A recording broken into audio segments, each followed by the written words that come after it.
जितिया व्रत कथा। बहुत समय पहले एक राजा जिमूतवाहन नाम से प्रसिद्ध थे।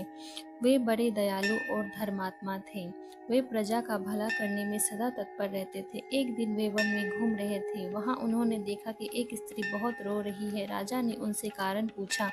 स्त्री ने कहा, मैं नाग वंश की स्त्री हूँ। हमारे वंश में यह परंपरा है कि हर दिन एक नागिन अपने पुत्र को गरुड़ को भोजन करने के लिए देती है। आज मेरी बारी है। मुझे अपने पुत्र को गरुड़ के आगे समर्पित करना है। इसी कारण मैं दुखी हूँ।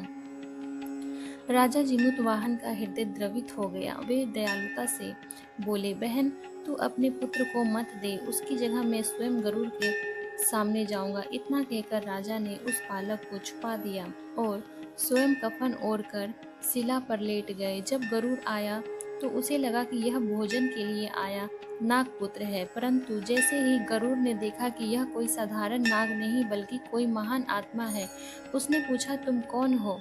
सत्य बताओ। राजा जिमूतवाहन ने कहा, मैं राजा हूँ। इस नागिन का पुत्र मासूम है, इसलिए मैंने इसके बदले अपना जीवन अर्पित कर दिया। गरुड़ उनकी दया और त्याग से बहुत प्रभावित हुआ। उसने प्रसन्न होकर कहा, राजा, आप सचमुच धर्मात्मा है। मैं अब किसी नाग वंश के बालक को नहीं खाऊंगा। इस प्रकार राजा जिमूतवाहन के पराक्रम और त्याग से नाग वंश का संहार रुक गया और सब सुखी हो गए।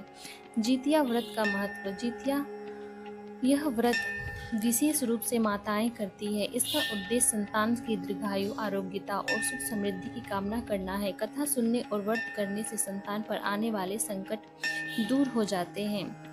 यही जिमूतवाहन की कथा है। जितिया व्रत कथा कहलाती है और इसे व्रत के दिन पुस्तक में से पढ़कर या पंडित जी द्वारा सुनी जाती है।